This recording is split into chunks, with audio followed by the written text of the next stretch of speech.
Reciban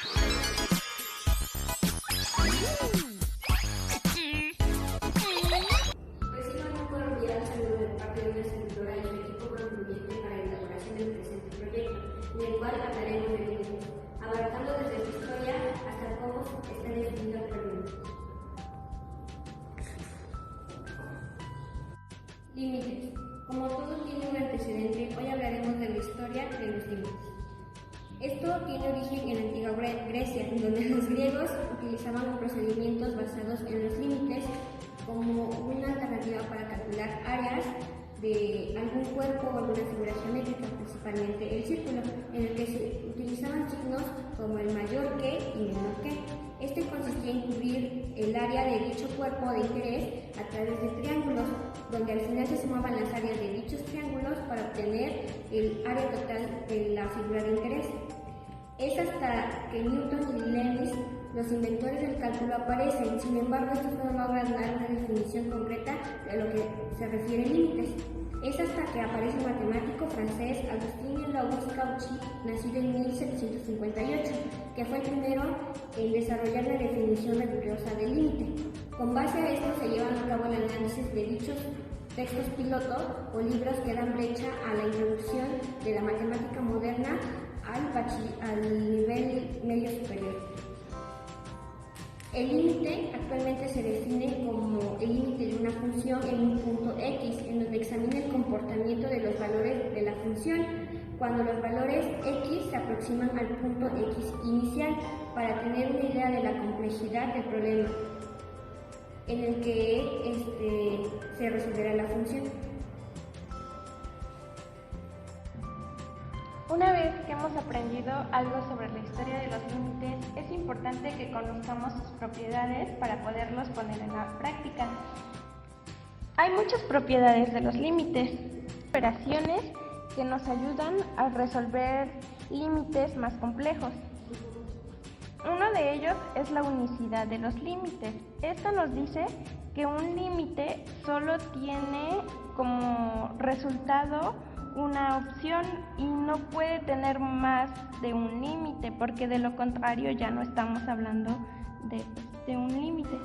Y para escribirlo solo se pone que el límite de una función cuando x tiende a a, que puede ser cualquier variable, y no se especifica el signo, aunque esto por definición ya determina que puede ser positivo o negativo. Tenemos otra propiedad de la suma que nos dice que la suma de dos límites va a ser igual al límite de la suma de una función. En el caso de la propiedad de la resta, pues nos dice lo mismo, que el límite de una función de resta va a ser igual a la diferencia de los límites de cada uno. En el caso de la propiedad del producto, nos dice que el límite del producto de una función va a ser igual al producto de los límites de cada uno. Es como separarlos y no afecta el resultado. En el caso de la propiedad de función por constante, nos dice que el límite de una constante va a ser igual a la constante solamente, y que la propiedad de factor constante es igual a la constante multiplicado por el límite de la función. Esta es una de las más importantes, que más adelante se aplicará en ejercicios. La propiedad del cociente nos dice que el límite del cociente de una función va a ser igual al límite de cada uno de los cocientes, y el resultado va a ser el mismo. Pero debemos tomar en cuenta que nuestro denominador no puede ser 0, porque de lo contrario cancela a la función. En el caso de la propiedad de la función potencial, nos dice que va a ser igual al límite de la función elevado a esta potencia. Es casi lo mismo.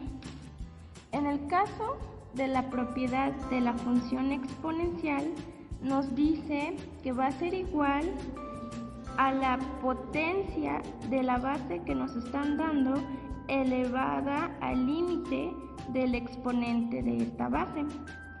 Y en el caso de la propiedad de la función potencial exponencial, nos dice que es la potencia de los límites de una función.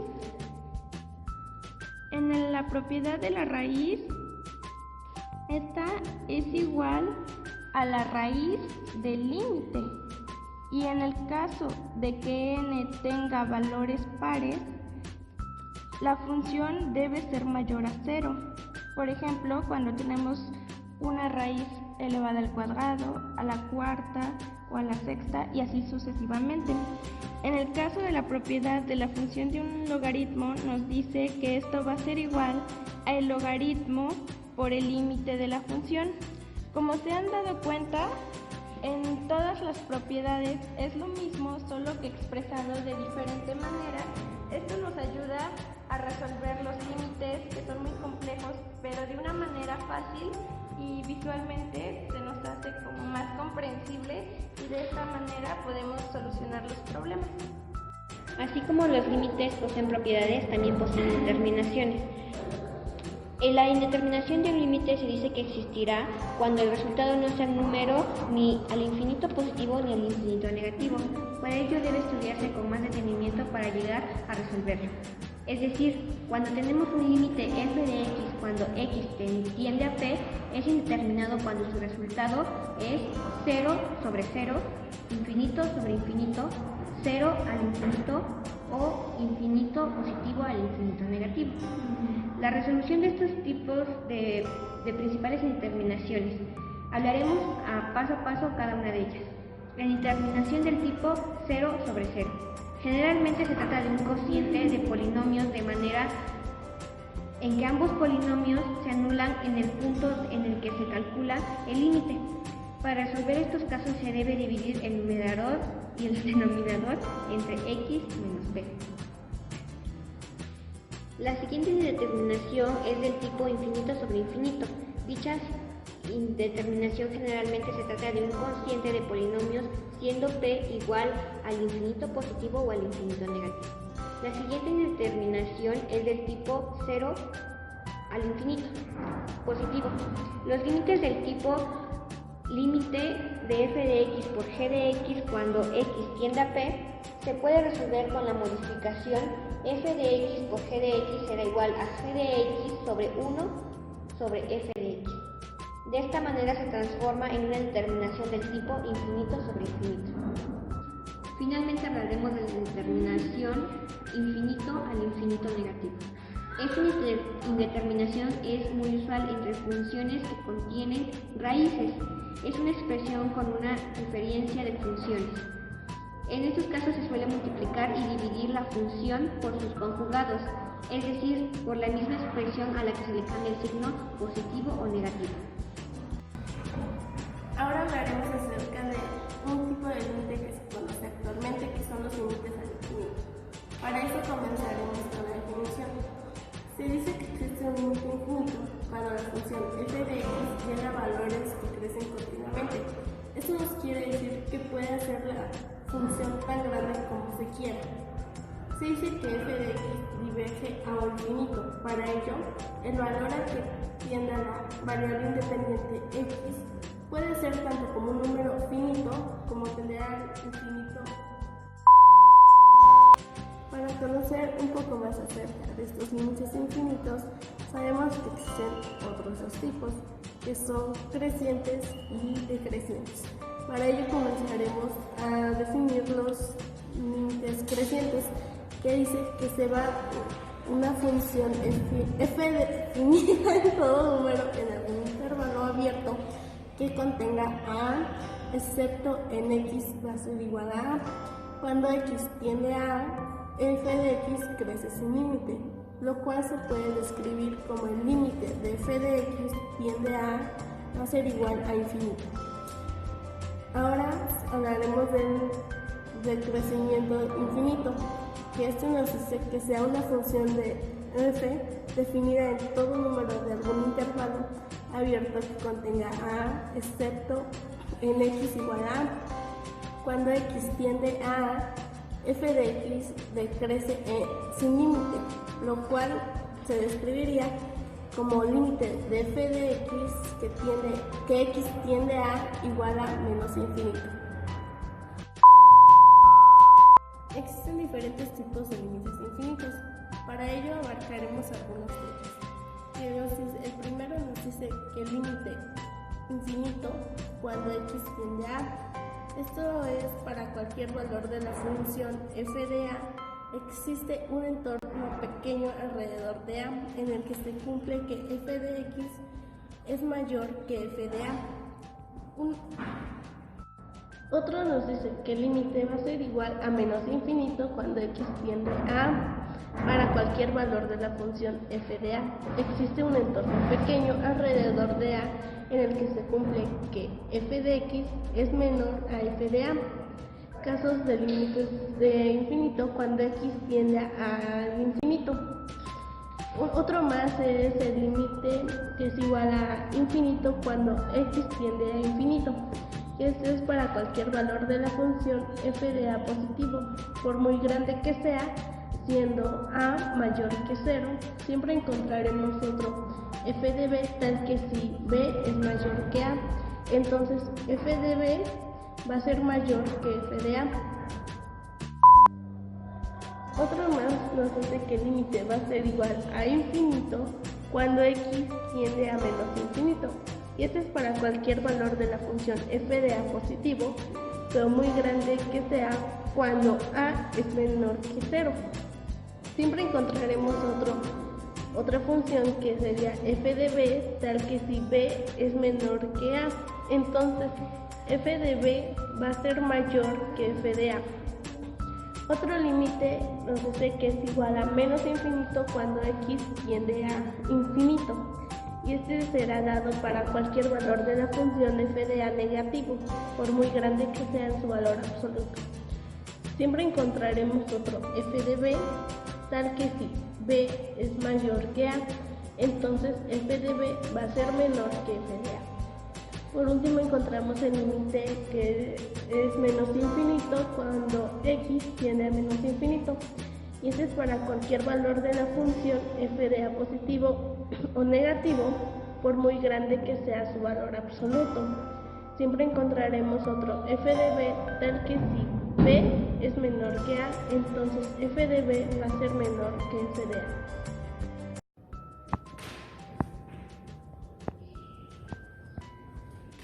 Ahora comenzaremos con algunos ejemplos sobre los límites para comprender un poco más del tema del que ya se ha hablado. Entre ellos se hablará de límites algebraicos, límites trigonométricos y límites racionales. Ahora pasamos con los límites racionales. Tenemos por definición que límite cuando x tiende a a es igual a raíz de x menos raíz de a sobre x menos a. Procedemos al siguiente paso, que es límite cuando x tiende a a, que vamos a multiplicar el límite que ya se nos había dado, pero solo la raíz, que es el numerador, porque tenemos que racionalizar, pero vamos a cambiar el signo de en medio, y esto va a estar tanto en el numerador como en el denominador. Ahora multiplicamos numeradores, lo cual nos va a dar x por raíz de x por raíz de x es igual a x. Raíz de a por raíz de a nos da igual a menos por más es menos. Ahora en la parte del denominador tenemos que estas partes del denominador no se pueden multiplicar, por lo tanto queda x menos a por raíz de x más raíz de a. Entonces tenemos que aquí esta parte lo podemos cancelar y nos queda igual al límite de x cuando tiende a a de 1, porque aquí en esta parte se hizo la unidad de raíz de x más raíz de a. Ahora en este paso solo queda sustituir y nos queda 1 sobre raíz de A más raíz de A. Como son factores comunes, los podemos simplificar y nos queda 1 sobre 2 raíz de A. Hablando sobre los límites algebraicos, tenemos que nos define lo siguiente, que el límite cuando x tiende a menos 3 es x al cuadrado más x menos 6 sobre x al cubo menos 2x al cuadrado menos 3x. Ahora, como siguiente paso, tenemos que colocar algo muy importante que es parte del límite, que siempre tenemos que tener como definición, que el límite es x cuando tiende a menos 3. De la siguiente, que tenemos que factorizar la parte del numerador, que sería x más 3 por x menos 2. En el siguiente también del denominador tenemos que factorizar, por lo tanto es x por x al cuadrado más x más 2x menos 3, lo que va a ser igual a la parte esencial que tenemos que poner del límite, y tenemos que factorizar la parte que tenemos adentro de del paréntesis del denominador. Entonces pasamos el numerador tal y como lo tenemos en la definición anterior y factorizamos el denominador, que es x cuando es x más 3 y x menos 1. Aquí tenemos que ya podemos cancelar porque nos hace la unidad. Entonces cancelamos y tenemos límite de x cuando tiende a menos 3 de x menos 2 por x menos 1, de lo cual como siguiente paso solo sustituimos y nos va a dar como resultado menos 5 sobre 12.